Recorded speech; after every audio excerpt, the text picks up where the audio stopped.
ministère bi ñaata la. ok léegi bu ñu respecté wul fii. fan la. nga dem la. ñu dem d'accord état loolu jaaxlu ko. Thioune yow def nga digression xaw ma fu mu nekk rek. j'aurais voulu nga yaa ngi terminer. leeral nee na xaw ma fu mu nekk. kon c'est important jërëjëf ñu jeexalee ak yow ci sujet wu loi interprétative bi. man loolu damaa xamul lu tax ñu taxaw si ba léegi te leer na nañ. le 2 lañ jëm soreetul de. le 2 lu ndax am na ñoo xam ne jàpp nañ le 2 vraiment dinañ dem manifester seen ñàkk ànd ci régime gi fas man démarche gi mu jëm. ñooñu ñan la. ay citoyens yi ci réew mi. citoyen il y a la société civile. il y a les forces vives de la nation il y a l'opposition. société civile boobu nag. ñu ngi il y a même des activistes également parmi eux. ñooñu ñu ngi bëgg a bëri tappale nag. ah comment. xam nga Jésus Christ dafa am. lu mu wax. dafa ne je ne suis pas venu pour unir je suis venu pour diviser. ñu ne ko lay diviser mu ne dëgg ak fen.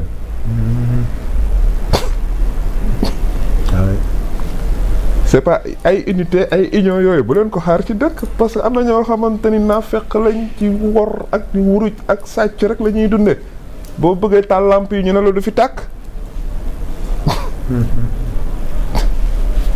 mooy lan ah ñi deewoon ñoo ñooy civil ñooñu la civil yi bëgg ñu leer.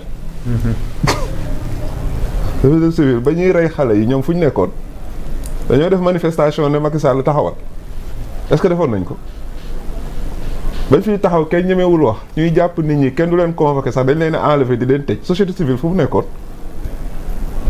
mais à l'époque am na ñu doon def poste quand même.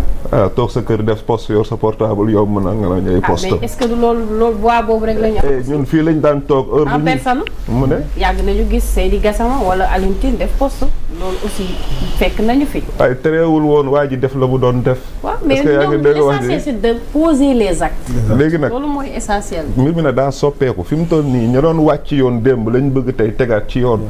ñoom dañoo waroon apprécier li état di def. loolu mooy wax ji quoi bu ñu nelawal peuple bi quoi bu ñu sonal ak seen affaire yooyu.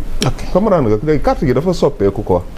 ku ci amul liggéey dana dem toog ay yooyu taxawatul bàyyi ñuy liggéey. merci Lalla dañuy jéem a avancer ci actualité chiffres yi jëm ci sortie FMI bi ak li fi xewoon ci débat jëm ci mbiru dette bi rawatina ak rapport Cour des comptes ba tey dafa mel ni débat baa ngi continuer di wéy par rapport à cette mission de FMI ak li ñu jot a leeralal ci sortie bi am démb nga dikkaat ci ñu jublu ci boobu la débat xam nga yaa Moussa sortie FMI bi pour nga camper débat bi sax day xaw a compliqué parce que li FMI wax ak li ñuy bind ak li ñuy interpréter moo bokkul ba pare ku ci nekk aussi sortie bi yaa ngi xool selon yow nu mu la arrangé nga yóbbu nga orienté communication bi foofu moo tax dafay compliqué mais fi may bëgg a poser le débat mooy quintessence bi d'abord su fekkee Sénégal dafa yoreel FMI nañu wax ne Sénégal dafa amel FMI su dee FMI daf ñu war a subventionné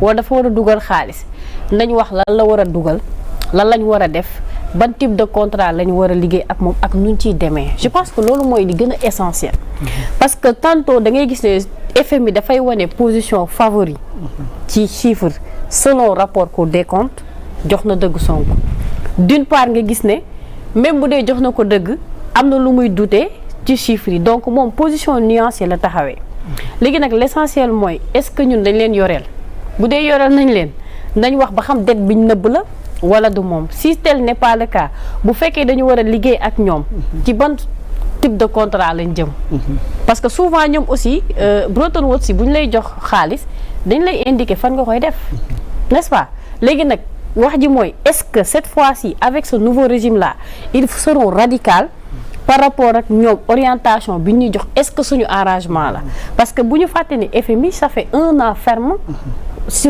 joxewul dugalul xaalis ci réew mi presque 1 an te terewul état bi mu ngi continuer di def li mu war a def di fay ay salaire am ainsi de suite maintenant bu fekkee ni li mu war a joxe mënul ñàkk faw ñu liggéey ak ñoom nañ xam ci yan base la ñuy demee ak ñoom. macha allah loolu mooy essentiel bi quoi. très belle chronique daal def na analyse gu am solo mais n'empêche gars yi dinañ poser le débat peut-être à votre avis ce débat soulevé par le FMI lan moo ci sa njàngat par rapport ak li fi jot a xew ci crise bi nga xamante ne tey jii ni am nañ ko ci suñu wàllu gafaka économie réew mi. ma yoon na leen depuis corona bi. loolu moo xati ci xaalis ma ko loolu moo xati ci xaalis.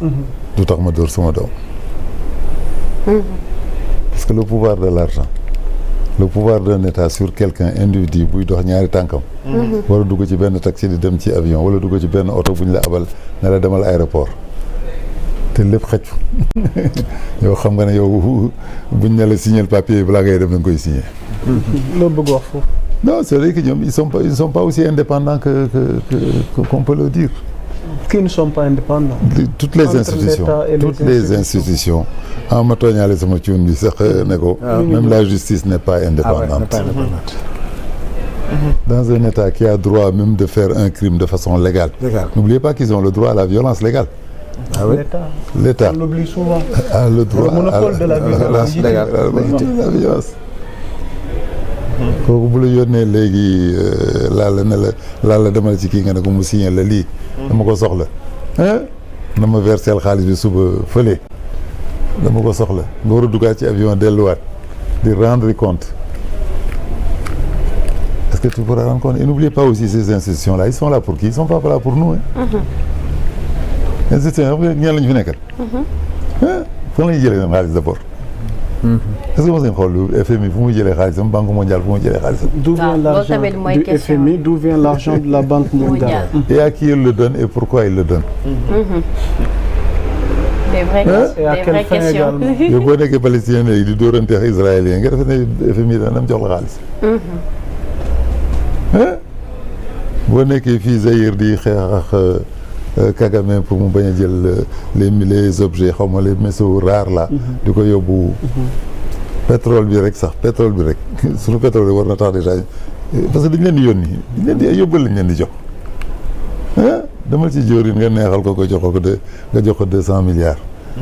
mais bu ma soxlee jóorin di nakal yow daay dem nga ne waxtaan a tax jóorin ñëw indi la ne la woy ma bañoon a signé kii bi pétrole bi mais y a pas de problème xaaral ma signé la. Ces institutions quand ils s'intéressent à un pays c'est que le pays a un potentiel. Potentiel énorme sunu pêche boobu da ngeen ko doon de jën yooyu yéen a koy caaxaane mais jën yi ñooy dundal nit ñi de. Loola la. jën bi. Ah ok. jën. bu leen fàtte dañuy couper sunu contrat avec l'Union européenne de. te loolu mooy premier acte fort. est-ce que da ngeen ko fàtte. acte fort bu président Diomaye Faye def te foofu aussi amoon na benn. yow loo wax sànq ça fait un moment que ces institutions ne donnent plus d'argent. waaw presque un an. voilà. lu tax un an boobu tombewul ci blocage boobu. si parce que ñoom sax profité woon nañ sax. voilà ëpp carte gi naan. ñoom ñoo arrêté contrat alors que c'était le contraire. Il y a une interférence dans tout. En tout cas sachez que ces institutions là. Elles ne sont pas tombées du ciel. ay nit ñoo toog créer leen jox leen ay fonds ne leen demal ci cuun nga ne ko sur la justice là nañu defal lii. parce que du ngeen gis yow moment ils insistent sur la justice qu'il y ait pas de corruption. parce que boo ñëwee jógee Europe bëgg a monter say bateau yuy dugal jën. war ko transformer war ko yóbbu. jékki-jékki benn policier ne la woy yow day daw ñu appuyer ci beneen bouton fële au niveau de la justice. ne policier boobu attention ñii dañ signé contrat ñun bàyyi leen ñu yóbbu parce que yooyu yëpp c'est ça qui se prépare boo déggee FMI ak Banque mondiale di ñëw. et posez-vous la question xaalis bi ñuy joxe kan moo leen ko jox. c'est des États qui leur donnent ça. Les États, il y a des États qui sont prioritaires dedans. C'est les États les plus puissants, les capitalistes. Moi, c'est un groupe comme un groupe des non plus des puissants, des nucléaires, des trucs. Nous yor monde bi. Nous leen di jox xaalis ne leen dem leen négocier avec les Sérères. Nu may def ba jël seen cere bi mën a nourrir la population qui est en train de yooyu yëpp mu ngi ci. moo tax bu ñu ne leen ne tey y a eu malversation. Moi je pense que c'est pas de la complicité même mais c'est de waxuma ba tey ñu ngi koy complicité mais c'est quelque chose qui était dans la logique de la situation. Macky toogoon na bi bu dugaloon troisième mandat moom moo yor pétrole bi. moo yor xaw ma foncier tout ça là. moo yor jën yi. moo yor zircon bi. troisième mandat est-ce que institution wax nañ ci dara. yeneen institution bu jóg. dégg nañu Union européenne sax moo doon former les militaires fii ñuy tirer ginnaaw Mbour.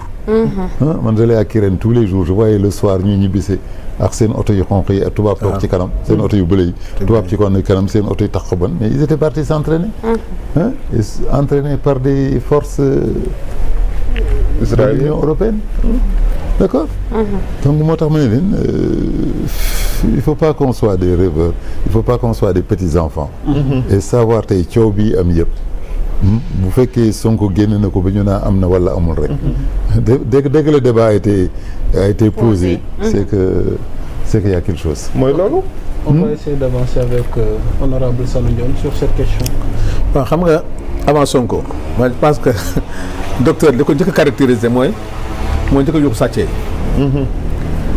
di wax di joxe ay chiffres di wane lu ne xanaa ne foofu la gënoon grave ci biir Covid bi yooxu mais Sénégal nag problème bi mooy loolu mooy problème doo comprendre lan nañu bëgg moi je pense que depuis que ce rapport est sorti Sénégal yëpp waroon mobiliser wu pour leeral lii parce que bi ko Sonko di wax dañ ne lii wóorul nañu xaar Cour des comptes oui Sonko Cour des comptes génn ñu ne non c'est pas signé donc ñoom